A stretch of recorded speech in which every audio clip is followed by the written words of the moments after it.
दोस्तों, Iran Israel conflict के बीच Saudi अरब से एक अच्छी खबर फ्लाइट को लेकर आई है। इसी के साथ सऊदी अरब से एक और इंडियन के मरने की खबर है। साथ ही कई और नए हमले सऊदी अरब के साथ साथ बाकी गल्फ रीजन में हुए हैं। और इसके अलावा इजराइल और ईरान को लेकर जो भी कन्फ्लिक्ट चल रहा है और भी कई छोटी बड़ी खबरें हैं, तो आपसे रिक्वेस्ट है इस वीडियो को पूरा देखिए। तो चलिए सबसे पहले फ्लाइट को लेकर बात करते हैं। दरअसल आपको बता दें कि कई दिनों से लगातार जैसे कि फ्लाइट का ऑपरेशन लोकली भी बंद था, मतलब गल्फ रीजन में भी बंद था। इंटरनेशनली अगर हम देखें तो फ्लाइट का ऑपरेशन पूरी तरह से बंद है। लेकिन इसी बीच एक अच्छी खबर राहत भरी ये आ रही है कि अल जजीरा एयर का हवाई जहाज कुवैत से पहुंचा है सऊदी अरब के अल कवेस्मा इंटरनेशनल एयरपोर्ट, जो कि सऊदी अरब के हफर अल बातिन में मौजूद है। देखिए यहाँ पर वीडियो के जरिए से कि किस तरह से यहाँ पर कई दिनों के बाद जब पहला जहाज जब एयरपोर्ट पर पहुंचता है तो पानी की बौछारों से स्वागत किया गया। इससे ये उम्मीद थोड़ी सी लगाई जा सकती है कि जब लोकली ये ऑपरेशन शुरू हो जाएगा फ्लाइटों का, तो फिर हो सकता है कि इंडिया और बाकी देशों के लिए फ्लाइट शुरू हो जाए। इसी बीच सऊदी मिनिस्टर ऑफ डिफेंस की तरफ से जो खबर सामने आ रही है उसका कहना यह है कि शीबा ऑयल फील्ड पर एक और नया हमला हुआ है, जो कि सऊदी अरब की तरफ से इंटरसेप्ट किया गया है। मतलब कोई भी नुकसान नहीं हुआ। इस हमले के दौरान सऊदी अरब ने 12 ड्रोन मार गिराए जो कि ईरान की तरफ से छोड़े गए थे। और इसी के साथ हमने कल जो आपसे बात की थी कि अल खर्ज में जो हमला हुआ था क्लीनिंग और मेंटेनेंस के वर्कर जहां पर रह रहे थे उस बिल्डिंग पर, तो एक इंडियन एक बांग्लादेशी और कई बांग्लादेशियों के घायल होने की खबर थी। वो खबर अभी भी सऊदी मीडिया में जस की तस बनी हुई है, लेकिन ग्लोबली ऐसा दिखाया गया है कि उसमें किसी की भी मौत नहीं हुई थी। खैर, न्यूज बुलेटिन पर आगे बढ़ते हुए आपको हम उत्तर प्रदेश के देवरिया के रहने वाला एक युवक जिसका नाम सुरेंद्र कुमार, उम्र 36 साल, जो कि सऊदी अरब में उनके हादसे में मौत हो गई। वे फरवरी 2022 से सऊदी अरब में रह रहे थे। जनता शहर में रहकर ये हैवी ड्राइवर के रूप में काम करते थे। और इसमें दुखद बात यह है कि सुरेंद्र 1 मार्च को अपने घर लौटने वाले थे। आज जब ये रिकॉर्डिंग हो रही है इस न्यूज बुलेटिन की तो आज 10 मार्च है। 1 मार्च को सुरेंद्र का टिकट था और ये होली अपने घर बनाने वाले थे, लेकिन अचानक 22 फरवरी को एक शटर इनके ऊपर गिर जाता है कंपनी के अंदर और ये उसमें दब जाते हैं, जिससे इनकी मौके पर ही मौत हो जाती है। सुरेंद्र की बॉडी की घर वापसी के लिए जो भी फॉर्मेलिटीज वो पूरी हो गई है। अब इंतजार है तो सिर्फ फ्लाइट के ऑपरेशन खुलने का। जैसे कि आपको अच्छे से मालूम है, ईरान इजराइल क्लैश को लेकर सभी तरह से जो इंटरनेशनल फ्लाइट है वो सऊदी अरब के अलावा बाकी गल्फ रीजन में बंद है। इसी के चलते सुरेंद्र की डेथ बॉडी भी इंडिया नहीं आ पा रही है।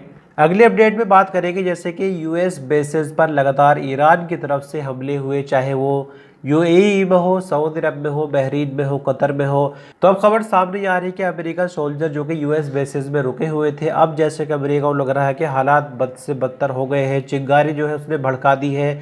तो अब आहिस्ता आहिस्ता जो भी सोल्जर है यूएस बेसेस में गल्फ रीजन से वो वापस मंगाने शुरू कर दिए है। वीडियो के माध्यम से आप देख ही सकते हैं। इसी के साथ बात करते हैं Saudi ministry of foreign affairs. Saudi ministry of foreign affairs का कहना यह है कि जिस तरह से ईरान की तरफ से लगातार गल्फ रीजन में हमले हो रहे हैं, सऊदी अरब को भी टारगेट बनाया जा रहा है, एयरपोर्ट को टारगेट बनाया जा रहा है, जो ऑयल रिफाइनरी है उनको भी टारगेट बनाया जा रहा है।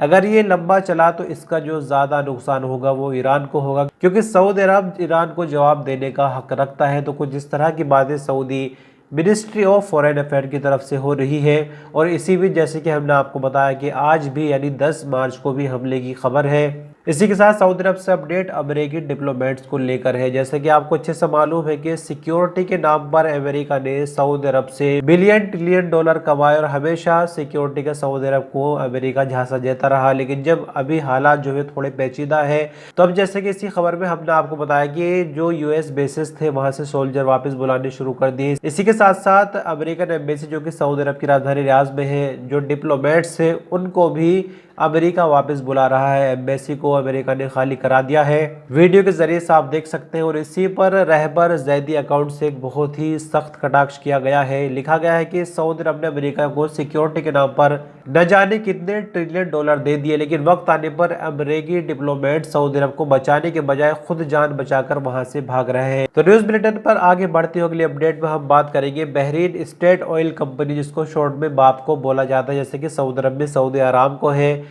यहाँ एक और ऑयल रिफाइनरी पर हमला हुआ है ईरान की मिसाइल की तरफ से और यहाँ भारी नुकसान जो है देखने को मिल रहा है। वीडियो के जरिए से आप देख सकते हैं। साथ ही बहरीन से एक और खबर है, यहाँ एक बिल्डिंग को टारगेट लगाया गया है ईरान की तरफ से और बिल्डिंग में अमेरिकन डिप्लोमेट्स रुके हुए थे। जैसे कि सऊदी अरब से एम्बेसी छोड़कर अमेरिकन डिप्लोमेट्स भाग रहे हैं, तो बहरीन की एम्बेसी को छोड़कर इस बिल्डिंग में अमेरिकन डिप्लोमेट्स रुके हुए थे।